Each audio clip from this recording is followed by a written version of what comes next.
Hello everybody and welcome back again to Let's Play Disco Elysium. So, I think we are finally done in here. We have finished all the tasks, we spoke to everyone. Well, I guess I can talk to Suna again and see if she has anything new to say. But other than that, that's pretty much all that I need to do, which means we can finally attend our communist meeting. It is past 10 PM. So this would be the perfect opportunity. Also, I still have like the wrong hat equipped. Let's change that. Okay, now let's talk. Yes, what is it? Okay, well, it doesn't look like there's any new dialogue. Maybe something hidden somewhere in here. The swallow, you mean? What about Okay, it? doesn't look like it. Great. Thanks.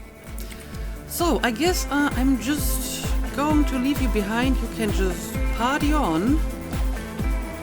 I have other business to attend to.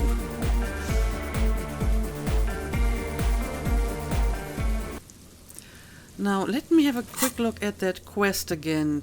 You can't build communism alone. It's time to join your revolutionary brethren, develop your political consciousness, and put Mazovian theory into practice. But where have all the communists gone? Attend Steban's meeting after 10 PM at the Cape Side Apartments. Okay, I guess it's the same apartment building we've always been to. There's only one apartment building in this place that we can actually enter. So, yeah, I guess I'll travel back to Martinez proper. And we will check out the apartment building. And yeah, we can't go into the bookstore. So talking to Plaisance, we'll have to wait for another day. And I guess I can just enter the apartment through here, right? For some reason, Kunoes is always here. I mean, most other people seem to just leave at some point during the evening, but not Kunoes. Oh, what do we got here? Another splattering of bullet holes in this wall. Ooh. What is this all about? The spread pattern of these bullet holes makes your chest ache. Your breath grows heavier. More old bullet holes. Half a century at least. From the revolution. Okay, more bullet holes from the revolution. I'm sure. Let's examine them closer.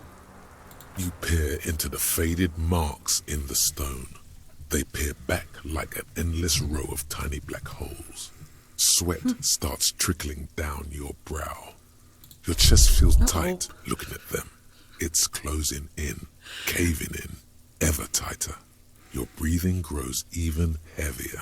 Well, maybe you should stop looking at them then, if it affects you so much. You okay there? The lieutenant's sudden voice cuts like a blade, bringing you out of the stupor. Breathe out sharply. Yeah, I'm fine. Man, I started feeling really bad for a second. Yeah, apparently so. Might be the after effects of your past escapades. What are you looking at? Yeah, I mean, he had quite a few escapades in the last few episodes, like taking speed and dancing like a madman.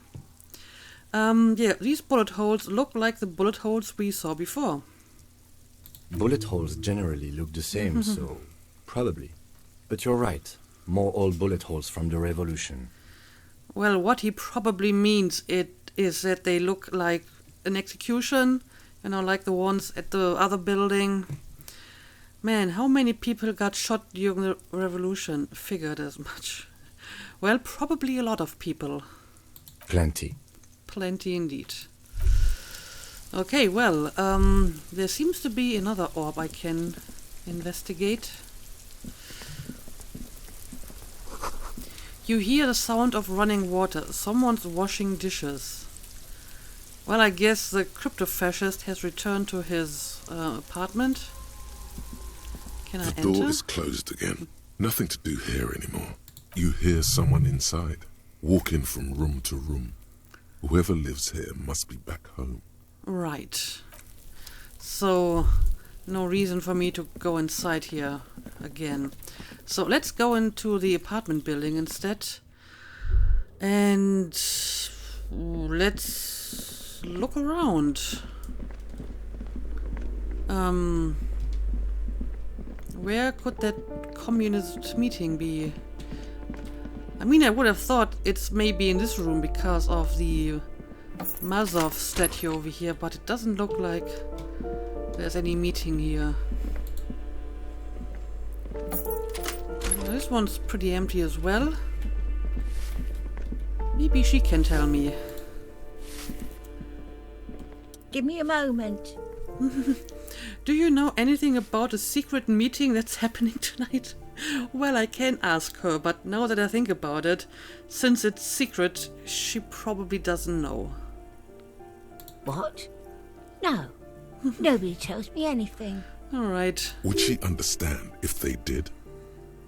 How about any unusual activity taking place after hours, say after 10 p.m? If it ain't my business, I'll keep my nose out of it. Oh, She shakes her head and mutters to herself. think we'd all be better off if people kept their noses to themselves. Alright, well, I guess I'm not going to get any useful information from her.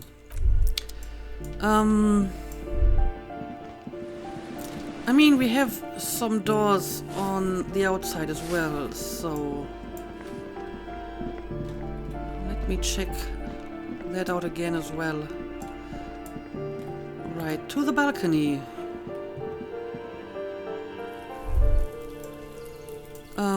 Okay.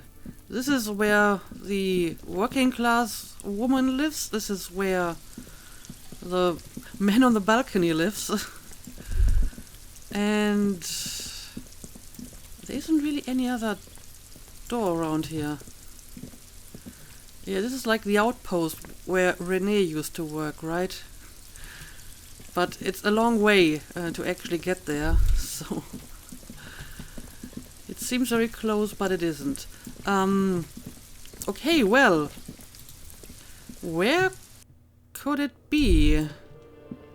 Is there any room in here that I missed?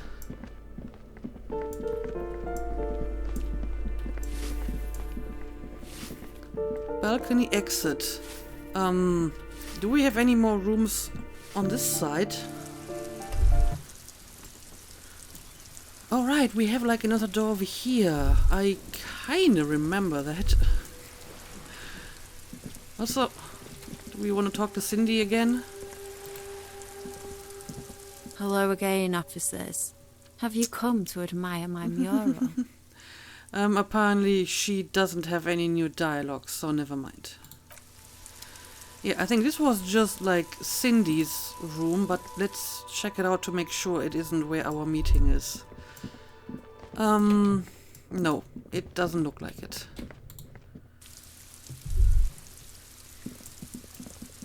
Yeah, I remember this, and I believe this was locked when I was here the first time. As you approach the metal grill, you can hear several voices having what appears to be an animated discussion. Alright, we might have found the place. This must be it. Beyond this door lies the beating heart of radical communism in Martinez. Alright, here we go. Somehow, the night air softens the smell of trash and sea brine. As the breeze pulls through the canvas like a shuttle through a loom, you catch a hint of something unexpected. Something earthy, warm, and burnt. The acrid smell of failure. Okay. No, that's just slightly burnt coffee. A smell you would recognize anywhere. Well, I mean, technically speaking, burnt coffee is also a failure of sorts, so it's not wrong. Just look at these pigs sniffing about after hours. Why didn't you say the secret door was right behind you? Hey, it's past curfew. Get to bed, Cindy. Ignore her. Yeah, why didn't you tell me about this before? Must have slipped my mind. You know how it goes. She gives you a lackadaisical shrug? Lackadaisical? I've never heard that word before in my entire life. But okay. The metal grill is cool to the touch. Okay, so I guess this is the place we're looking for. You notice the lieutenant is looking uncustomarily anxious. His posture is rigid. His right hand hovers near the zipper of his jacket. What's wrong, Kim? He wants so badly to draw his armistice, but he also doesn't want to draw it. You okay, Kim? Relax, the only communists say nothing. Yeah, are you okay? Oh, I'm fine. I was practically born to infiltrate underground communist cells. He takes a quick look over his shoulder. I mean, it's late enough that I could send Kim away and just attend this meeting on my own, but then again, I always like to hear his input whenever he decides to give any input. So I guess I'm just going to take him along with to this. Which is just to say, we should be prepared for any eventuality. Right, maybe I will try to listen first. You can make out at least 2 separate voices. At least 2? I mean, that's not a lot. 2 voices, both male, approximately early 20s. Okay. Careful with those now. I have it. It's going to work. I can feel it. Okay, what are they talking about?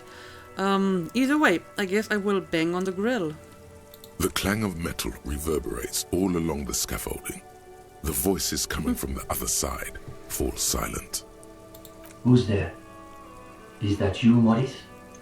It's not Maurice, it's the police. That's right, it is I, Maurice. Are you all communists? I'm looking for some communists. Somehow all of these options are terrible. I mean, it is the police, but I don't want to scare them away. I want to attend your meeting. So I guess I'm going with option number 3 here. Who said communist? Did we say communist? Get out of here. Listen, I've already built like 0.0001% of communism, but now I need to get organized. Can you help me? I mean, if I remember correctly, you are supposed to use a certain password. Otherwise they will not accept me. For a moment, silence. What's the passphrase? Okay, here we go. So, I actually have to pick it from multiple choices. It's blessed are the sausage grinders. It's the end times cometh. It's disco supernova. It is 1, 2, 3, 4. It's remember Dobreva and Abadanais. Yeah, this is the one. Look, I don't know your passphrase. Could you just let me in? No, let's use the proper password here. There's no response. You begin to wonder whether they've slipped out some back way. Well, I wouldn't be entirely surprised. Alright. The key's taped to the back of the door frame. Just make sure you put it back when you're done, or we'll all be locked out. Okay, well, thanks. And do wash the concrete. It just kind of falls away, in places. Right. Charmant. After you, detective. Alright. Have fun at your underground meeting, Pig. Hope it's a blast. I'm sure it will be. Okay, so now I can open the door. Yes, I can. The 2 young men are either oblivious to or ignoring your entrance. Their attentions are fixed on whatever it is they're stacking in the middle of the floor. Yeah, what are you doing here? What is this weird construct? Also, I wasn't exactly sure what to expect here, but somehow this visual representation over here is just perfect. That is to say, he looks like a younger version of my father. Okay, yeah, what the hell are you doing here? Matchboxes, it appears. Matchboxes? You're busy stacking matchboxes into some kind of... I don't even know what it is. Some kind of construct. I think it's holding, Alexis. Esteban, the student communist. Okay, that is the infamous Esteban, apparently, and Ulixus is the other guy? This one? It is. It's holding. And apparently Ulixus is just called Echo Maker by the game. Is it because he's just repeating whatever other people say? It's definitely not holding. Those matchboxes are stacked so haphazardly, it's like they want them to collapse. Okay, well, let's see what's going to happen. Careful, careful. Oh dear, oh dear. That didn't work. Yeah, I feel there's a metaphor in here somewhere. Not a very subtle one. Damn, hardly any difference. The young man shakes his head and then looks up at you and the lieutenant with barely concealed irritation. So the meeting is just the two of you and all you're doing here is stacking matchboxes? Okay. You two, you are late. Well, admittedly, it is not 10 p.m., it is a little bit later than that, but I still had to, start a nightclub, so that took a bit longer than I expected. They should know the meeting starts at 10 p.m. sharp. His companion looks up at you and squints. I wonder what happens if you actually arrive at 10 p.m. sharp. Or maybe like 5 minutes later, if they also berate you for being late then. One leader and one follower. The most ancient power dynamic. Okay, so I guess Steban is the leader and the Echo Maker, aka Olixus, is the follower. Interesting. There's a great deal of tension in this young man's shoulders, more than someone his age should bear. Meanwhile, his companion inclines toward him, eager to catch every word that dribbles from his friend's mouth. Okay. Just a moment. Could this be the former owner of a certain jacket you acquired recently? Well, I acquired quite a few jackets recently, and I didn't really buy any of them, so it's possible. Don't let them see you flustered, sire. Play along. Before we move on, do you recognize this jacket? Show him the Summer Merisian jacket. I'm trying to remember that one. Is it like the white one? I think that may be the one he's talking about. You weren't exactly easy to find. What am I late for exactly? Play along. My apologies, comrades. I had to be sure I wasn't being tailed by our class enemies. You're trying too hard, Harry. Yeah, I don't know. Let's just ask about the jacket. Why not? Hey, Steban. Isn't that your jacket? What a coincidence. You two have the same jacket. What are the odds? What are the odds? Based on the prevalence of white Saramaritsian seats in Martinez. Okay. Extremely low. These are the odds. This certainly looks like my jacket, Ulixus. Where did you get that, gendarme? I just found it in a room. Probably his room. I mean, we were in the room of a communist, right? Is this where we got the jacket? I don't remember. Must be a coincidence. I see these jackets all the time. This jacket is RCM property. It's been confiscated as part of an ongoing investigation. And yeah, I mean, on his profile picture, he's wearing like a white jacket, so I guess that's the one. I remember I'm wearing this quite a lot because I think it's increasing conceptualization. So it's actually a pretty useful jacket. But yeah, I just found it in a room. Yeah, I'm sure you did. That's real Saramaritsian twill. Only old Saramaritsian communists and drug smugglers wear those anymore. Okay. He is neither of those, of course. He is simply a poor student putting on airs. Also, he doesn't have the shoulders to fill out such a jacket. I mean, he's wearing just a shirt now, I suppose. So is this because I stole his jacket and he would be wearing the jacket if I hadn't taken it from presumably his room? See, Uli? It's just like Mazovrot. How does it go again? Yeah, I mean, if you look at the profile picture, he's wearing like a yellow shirt, which is the one that he's currently wearing, but he's also wearing like a white jacket, which he doesn't wear in like real life. So I guess this profile picture depicts him like he would look like if we hadn't stolen his jacket. Okay. Those committed to the rights of property are those most apt to violate them. His companion nods emphatically. Just a minute. Steban, Ulixis, why do those names ring the faintest of bells?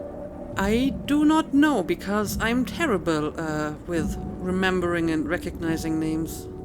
Probably because they're the real names of Nazteb and Exilus, the authors of that so-called essay about Tip-Top Tournay. Right.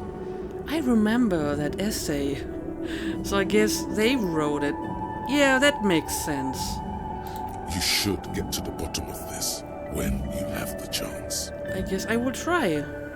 I assumed it was Maurice who broke into my room to play a trick on me. I didn't think I'd actually been raided by the RCM. Okay, so I guess it is his room, the one with the communist statue or bust. So do you want your jacket back? Listen, comrade, it's not what it looks like. Look, man, it doesn't even fit you anyway. I don't know, do you want it back? Absolutely not. You have to keep it. Okay, well, in that case, I will keep it without any kind of bad conscience. Can you imagine the look on Morris's face when he finds out the RCM has been kicking my door down? Well, I mean, I didn't really kick it down. I think I just opened it. He'll shit himself. Positively. Right. And now they've shown up in force to break up our meeting. He rubs his hands together excitedly. You actually think this is exciting? Well, I hate to break it to you. I'm not here to break up your meeting. I want to join it. And it looks like you have enough space. Look at all these empty chairs, and no one is sitting on them. Something tells me these young men are not very experienced with law enforcement. Yeah, it seems like it. Hold on, we're not here to break up your meeting. We want to join your meeting. Exactly. The RCM wants to join us? A quizzical expression. My partner, of course, is acting in a strictly personal capacity, not as an official representative of the RCM. Thank you for clarifying that, Kim. Interesting. Does that mean you've done the reading?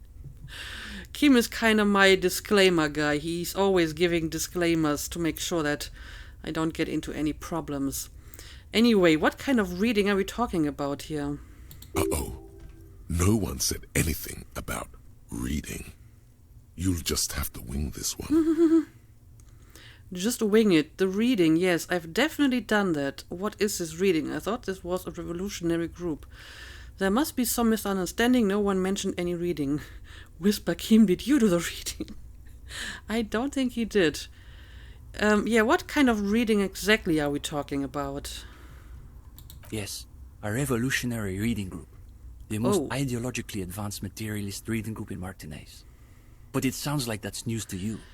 Yeah, no one mentioned that before, to be honest. Maybe they can explain themselves.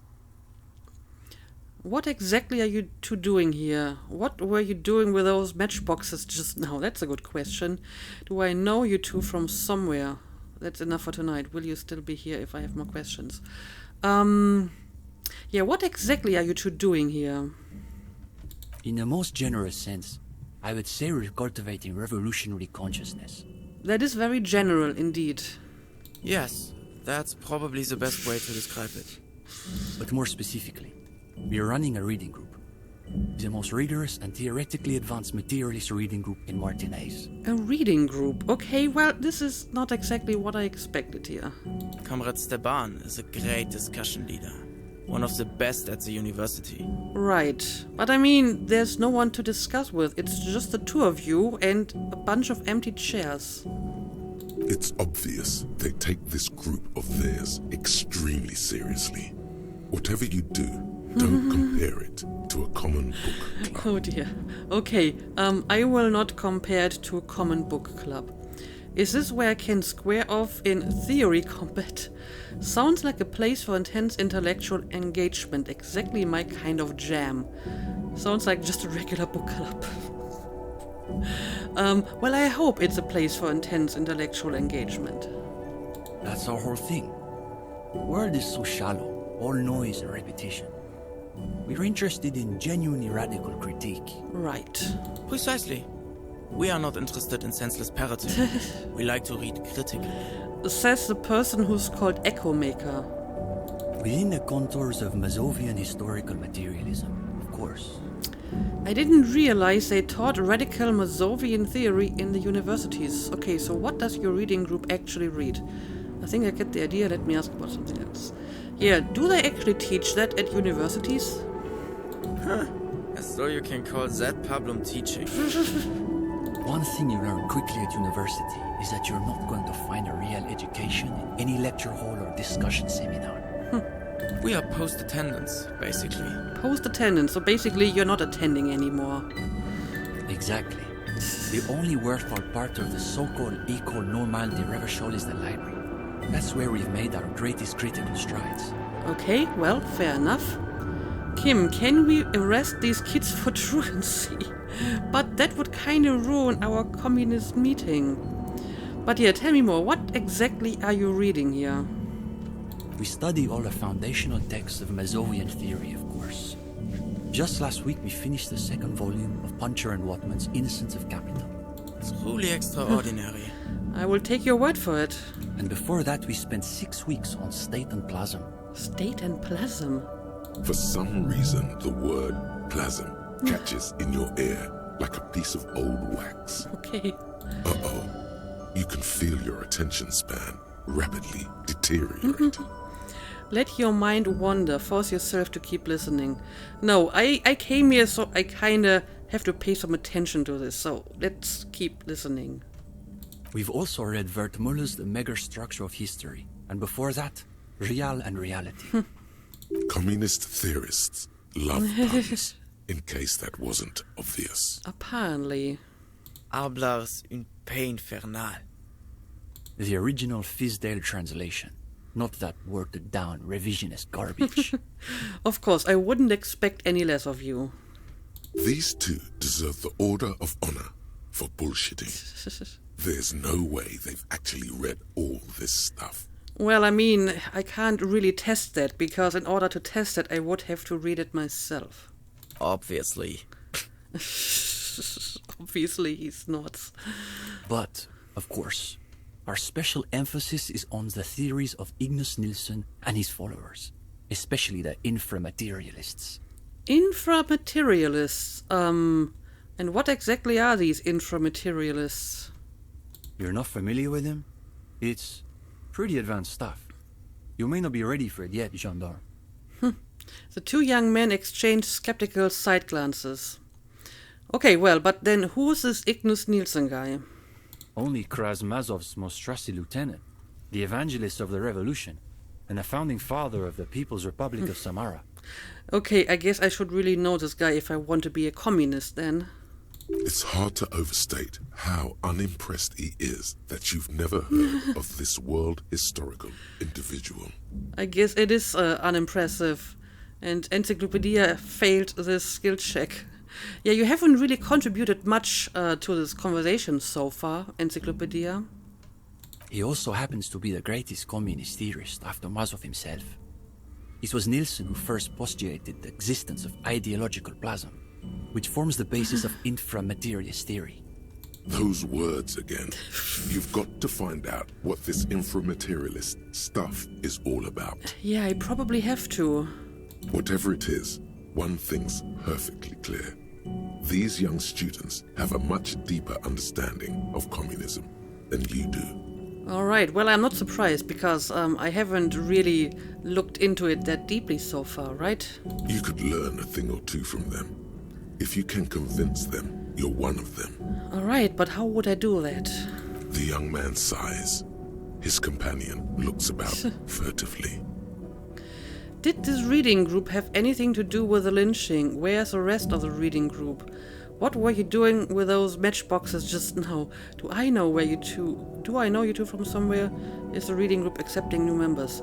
Well, these are some interesting questions. Maybe let's ask about the matchboxes first. The young man frowns at the little pile of boxes on the floor. Nothing, just messing around until the meeting started. But I mean, it's 1 hour after the start of the meeting and no one's here except the two of us. They're watching those matchboxes awfully intently for two guys who are just messing around. It's almost as though they were trying to create the most unstable structure they could. Again, I think there's a metaphor in here somewhere, right? With predictable results. Indeed. So, do I know you two from somewhere? I don't think so. Unless you've been hanging around the cultural studies faculty at the École Normale des Recherches. Well, I probably didn't. Perhaps he subscribes to La Fumée. Right, that is the magazine that I read, and it had like the article about Tip Top Tourney. That's the name, right? So you guys wrote this, right? You've read our article? For the first time since you've met the young man, words seem to desert him, and finally I can actually impress them. I have their communist magazine, so that's going to give me some bonus points with them, right? That I did not expect. His companion is blushing now, a sheepish grin on his face. You know what? I may actually be the only person who read your magazine. The energy in the room has shifted ever so slightly in your favor. They're afraid they've somehow embarrassed themselves in front of you.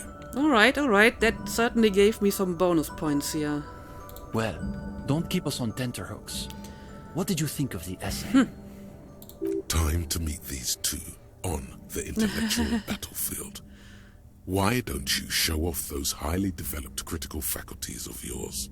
Well, let's see. It was a good article. You should keep developing your ideas. I mean, this is my only option here, so let's pick it. Well, of course that's just an initial foray into the subject. We're hoping to return to it for a more substantial treatment next term. In any case, I'm glad our piece found its audience. That's always the hope with these things, you know. Okay, so I could mildly praise the article, but nothing else. Anyway, where's the rest of the reading group? What do you mean? This is the reading group. Just the two of you? Then what are all these chairs for? I mean, this looks like it's supposed to be for an audience or a larger discussion group. So there's just the two of you. Shouldn't a group have like more people in it? Yeah, would you call two people a group? Honestly, I feel this isn't the definition of a group. We're in something of a rebuilding phase. I see. Some of our former comrades didn't have the ideological fortitude our work demands. Okay, but what happened to them? I've heard enough. Let's talk about something else. Yeah, what happened to your former comrades? Intellectual attrition is maybe the best way to describe it. Felix said he couldn't keep up with the reading on top of his classwork. And Susanna wanted to read text other than Mazovian theory. Like novels, if you can believe it. Novels, right. I like the term intellectual attrition, though. Imagine the audacity of wanting to read a novel in a reading group. I mean, they don't want to be a normal reading group, so I guess this makes sense. I also prefer to read, like, non-fiction books. Novels, unbelievable, shake your head. I like a good novel every now and then. Maybe you just haven't found the right group yet. I mean, he likes Dick Mullen, right? So that would count. Oh, sure. But you can always join a book club if that's what you're into. Yeah, I can. We've tried recruiting new members, but unfortunately the current intellectual climate is pretty hostile to inframaterialist thought. These days, if you're on the left, the ascendant schools are the Godwallians and their iconoclasts. Don't forget about Maurice and the turnips. Maurice and the turnips? Right. Then there was the whole turnip debacle. Do I even want to know? What's so bad about Godwallians? Who are the iconoclasts? What about Cindy? Is she part of the group? Probably not. Did you say something about turnips? Yeah, tell me more about the Godwallians. They're the most depressing school of communism. They love writing long books with a patina of Mazovian theory to cover up their cheap psychologizing. A gang of cheap psychologists and intellectual midgets. Typical Godwallers, in other words. That is a very harsh criticism. I honestly can't speak to that. It's okay for Uli to say that, because his dad is from Gottwald. Okay. What's so depressing about their theories? What's so bad about psychologizing? Yeah, tell me exactly what is so bad about their theories. The Gottwald school believe that intellectuals as a class are incapable of sparking revolutionary change. So all they can do is critique capitalism from inside itself. And what is it that you are doing? In other words, they have lost faith in their own relevance. Okay. That's why they spend all their time smoking cigarettes and writing long works of criticism that make you want to commit suicide. Okay, well, that does sound kinda miserable, to be honest. It is miserable. That's probably why they're always committing suicide. Okay. You see, the Gottwald school look like communists. They talk like communists. But scratch the patina and you'll see beneath that they're just depressed liberals who've read too many books. So they're not communist enough for you. Okay, so what about the iconoclasts? For starters, they love talking about beans. Why beans? Why are we always talking about vegetables here? Turnips and beans? What's wrong with beans? Oh, sure. But iconoclasts are obsessed with beans. They love thinking about beans. They love counting beans. But most of all, they love building models to predict how many beans there'll be in the future. So we're talking about literal beans here. This is not like a metaphor for anything. Nota bene, iconoclast is an extra pejorative form of the already pejorative name, Mazovian economists, a moderate school of Mazovianism which advocates the gradual transition to communism through carefully managed economic modernization rather than violent social revolution. I see. So finally Encyclopedia decided to chime in here, and I mean, the way it describes the Mazovian economists, it almost sounds a little bit like, I don't know, socialists, social democrats maybe? Something to that extent. Although most social democrats don't actually try to achieve communism, so maybe not like a perfect comparison. They're by far the most bean-centric school of communism. I don't get it. Are beans a metaphor? Yeah, that's what I've been wondering. Are we talking about actual beans here? If only. They've got all the beans accounted for in their asset sheets, their quarterly budgets, their future projections. But for some reason, there are never enough beans to go around. So we've just got to cut our bean rations in half. And next thing you know, there are budget cuts. So now we've got to cut the bean rations in half again. Okay. You see, iconoclasts claim to be communists. But in reality, they're just liberals with hard-ons for spreadsheets. So basically all these communists that you don't like are actually liberals in some form. And what about the liberals? Are they liberals too? One would think so. Of course not. The only people who actually call themselves liberals are mouth-foaming reactionaries. So what are liberals then? Basically indistinguishable from fascists. You'd need an X-ray machine to tell the difference. Okay, I see. So the moderate communists are liberals and the liberals are fascists. Okay, I get it. Anyway, let's talk about something else, like Cindy, for example. Cindy is... how to describe her role? Something of an ideological auxiliary, perhaps. Okay. Yes, that's exactly how I would put it. And naturally, we support her radical counter-liberal aesthetics. But honestly, I got the impression that she doesn't really think very highly of this group and kind of makes fun of them. But she refuses to submit an essay, so we can't call her a member of the group per se. Yeah, I can see that Cindy wouldn't be interested in submitting an essay. That doesn't stop her from using the room for studio space, of course. Anyway, let's talk about the turnips, maybe. It's an unfortunate story. You see, our ex-comrade Maurice is something of an economist. Right. He's studying macro and microeconomics. Okay. Well, A real intellectual, it sounds like. The lieutenant arches his eyebrows. Right. So a few weeks ago we were discussing the extra physical capabilities of the revolutionary state. And Morris said... What were his exact words, Ulexis? It was unbelievable. He said, turnips don't care if they are grown by communists, moralists, or Vulcan. They grow just the same. I mean, it's probably not wrong. Basically, he was rejecting the whole foundation of inframaterialist theory. Okay, so inframaterialism has different theories about growing turnips. Fascinating. What is this inframaterialist business they keep blathering about? You've never heard of anything like it. Yeah, tell me more about inframaterialism and its theory about turnips. Simply that under suitably revolutionary conditions, crop yields naturally increase relative to non-revolutionary crops, which Morris somehow has the gall to deny. Yeah, I kinda understand why he would deny that. Susanna said that he has been hanging out with some non-communists lately. For us, the question boiled down to, if you don't even accept the basic ideas of Nielsen and inframaterialist theory, why are you in the reading group? I totally understand. I don't understand at all. So you expelled Maurice from the reading group over an argument about turnips. Do I understand this correctly? Well, it wasn't so much that he was expelled. But?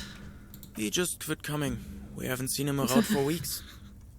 Okay, so I guess he just lost interest. But okay, let's talk about something else. Go ahead. Yeah, I don't know. Let's ask about the lynching as well. Lynching? No. We're not an operational cell. Yeah, because you're just a book club from what it looks like. We think of ourselves as more of an intellectual vanguard. Okay, but what's your group's stance on the lynching? Is your reading group affiliated with the union somehow? Are there any operational communists in Martinez? Yeah, what is your stance on the lynching? Our stance? What? Does he want to know if the SRV has established a party line on the lynchings in Martinez? The two young men look at one another. Yeah, do you have some kind of line on this? Though historically speaking, the SRV has supported direct action against right-wing paramilitary squads, especially when they are doing the Indo-Tribe's dirty work. I think I can slightly hear the Godwallian accent in Echo Maker's dialogue. Good point. So as a provisional matter, I can say we support it. Okay. Are they being sarcastic? You feel like you're caught in some elaborate joke labyrinth, but it's impossible to see your way through. I think they're honest, to be fair. I think that's what they actually believe. So is your reading group affiliated with the union? No, we're an independent organization. We acknowledge and respect the union's efforts, but our interests are more theoretical than Mr. Clare's. Yeah, so it would seem. He speaks the truth. He certainly does. So what's your stance on crime in general? That's easy. Crime is simply the inevitable expression of the injustice and incoherence embedded within capitalism itself. Okay, fair enough. I can kinda understand what you're trying to say here. Delivered with the smug assurance of a schoolboy reciting a maxim he's committed to memory. I mean, that doesn't necessarily have to be bad, right? We all get influenced by someone and pick up ideas from somewhere, right? It's a symptom, in other words, not a cause. He waves his hand as though this is all there is to say on the subject of crime. His companion can barely suppress a yawn. So, are there any operational communists in Martinez? No, unfortunately. The communards were hunted down and killed nearly to a man. All that's left of them are bones and old rifles. Like this one, show him the Bell McGrave rifle. Right, they all got shot in the head, just like the anarchists. Well, that's too bad. Okay, I guess I will show them the rifle. His companion's eyes widen as you hold up the ancient weapon. He's practically itching to stick that thing in someone's face and pull the trigger. Oh dear. Yes, like that one. I wonder how many of these are still lying around in cellars or sealed up behind the masonry. He knits his brows together and then looks up. Can I hold it? Here, give him the rifle. I'd prefer you didn't. Yeah, just don't shoot anyone with it. It's heavier than I was expecting. The rifle rests in his open palms. Its position reminds you of something. The attitude of a priest bearing one of the holy relics of his faith. Though it is long out of service, its power is evident to him. Yeah, I think the gun wasn't functional anymore anyway, and it doesn't have any bullets, so it's not like he can shoot someone with it. When he's finished, he returns the rifle to you with a nod of appreciation. So, now the most important question. Is your reading group accepting new members? We typically only accept new members once per semester. There's this whole process with essays and presentations on assigned topics. The young man turns to his companion. Yeah, I'm not sure if I have the time to write an essay for you. But given that we have some extra seating at the moment, yes, I guess we could be convinced to expedite an application or two. Alright, sounds good to me. Stepan, you can't be serious. For these gendarmes? Well, I mean, beggars can't be choosers, and with so many empty chairs, maybe you should just, take whatever you can get. I am serious. As materialists, we've got to adapt to conditions as they are. Besides, he'll still need to pass the interview portion of the entrance process. He turns back to you, an interview portion, alright? Assuming he's even still interested, that is. Huh. Well, I have a skill check here. Convince them you belong in the reading group. +8, voracious bibliophilic terraton. Whatever that is. Yeah, sure. Let's try the skill check. I'm trying to remember if I have anything to increase my composure. I don't think there's a lot in terms of items that I can use for that. Plus, it's a pretty good chance, so let's just go for it. What's there to be scared of? You've really been cracking the books these last few days. You can go toe to intellectual toe with any reading group in Martinez. Well, I might. You've spent a not inconsiderable amount of time arranging the works in your mental library by theme and period. Did I now? All the ideas and references you'll need are ready at hand. All right, Encyclopedia, I hope you're going to help me with that. Now, chin up. You've got this. This is just the group I've been looking for. When do we start? Crack your knuckles. All right, let's do this interview. Yeah, sure, let's go. Oh, you want to start now? Sure, we can manage that. You've caught him off balance. The momentum is already in your favor. Nice. Go ahead and take a seat. Since we haven't had time to prepare an exhaustive questionnaire, I think we can keep this interview more freeform. All right. Why don't you tell us a bit about the books you're interested in? And we'll just see where the conversation goes. Like you guys, I really get into political and historical subjects. For me, it's more about finding the right thing for the right moment. I'm more into practical books, books that help me understand the real world. Look guys, I gotta be honest, I may have read many books, but that doesn't mean I don't have stories. I haven't read many books. Okay, so what do I pick? Political, historical, practical? Practical maybe? Books that help me understand the real world. Sounds good to me. Aha, a real old-school pedestrian materialist. All right, we'll play along. So what sort of practical works are we talking about? I enjoy thinking about truly fundamental concepts like the alphabet, for instance. Just consider the cockatoo, for instance. How much do you really know about what they're like? Yeah, these are actually two books I've been reading. The one about cockatoos and the one about the alphabet. Yeah, have you ever thought about cockatoos, for example? They're really fascinating. Cockatoos? Fascinating. So tell us what you gathered from your ornithological researches. This is a good start. They're starting to loosen up. You feel relaxed and in control. This is a subject where you hold all the advantages. And that's how I discovered that at heart I'm really just a regular bang kind of guy. Right, I remember that. I have to say, I never realized humans and cockatoos have so much in common. Well, apparently I really impressed them with my cockatoo knowledge. It makes sense though. Mazovianism stresses the essential continuity between humanity and nature. So anything you find in one should be reflected in the other. What's the exact quote, Uli? I believe it's man is the mirror of the world. These kids are eating out of your hand, practically. Another quarter of an hour disappears. The questions come rapid fire, but you have an answer for everyone. The funny thing is I haven't even read that many books. I read the one about the cockatoo, the one about the alphabet, and I guess I have read a Dick Mullen book, and the Communist Journal. Now you can sense things starting to slow down. The interview must be reaching an inflection point. All right. Don't you think, though, that you can only really understand current events if you have a firm background in history and political theory? That reminds me, Kim and I just played this interesting game, Sovereignty.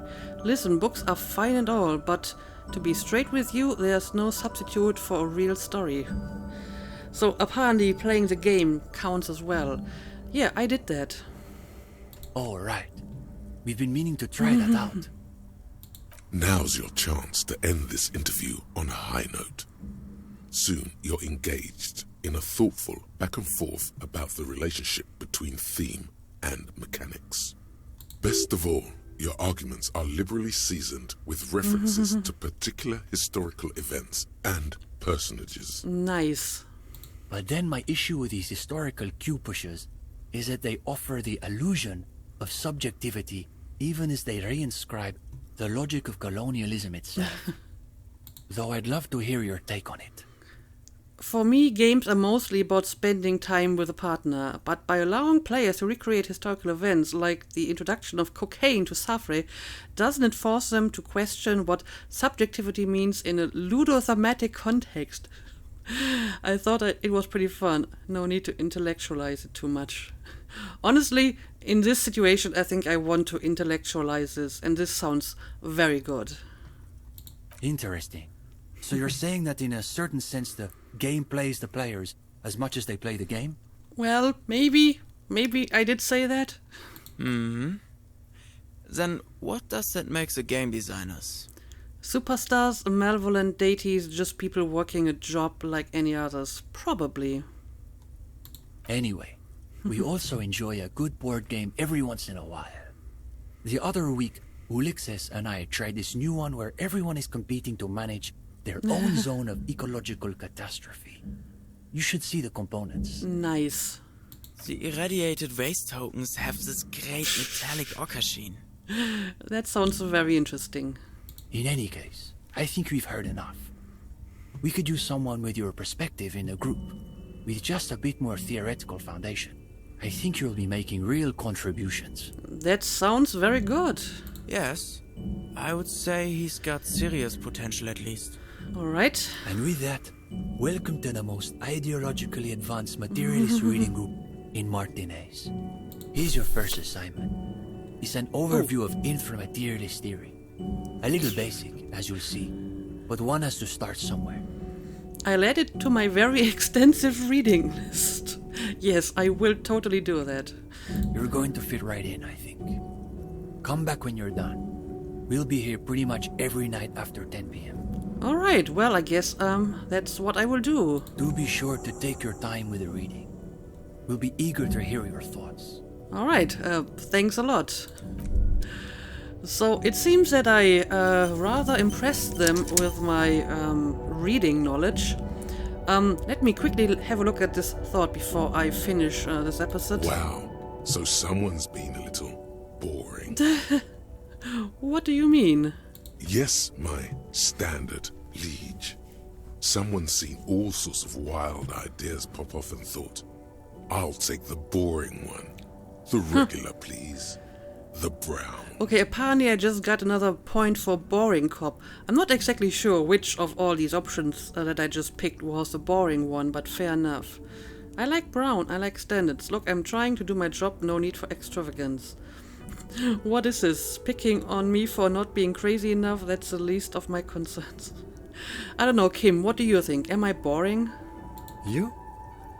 I wouldn't worry about that. Okay, well, thank you, Kim. Your judgment on this is the only one that matters.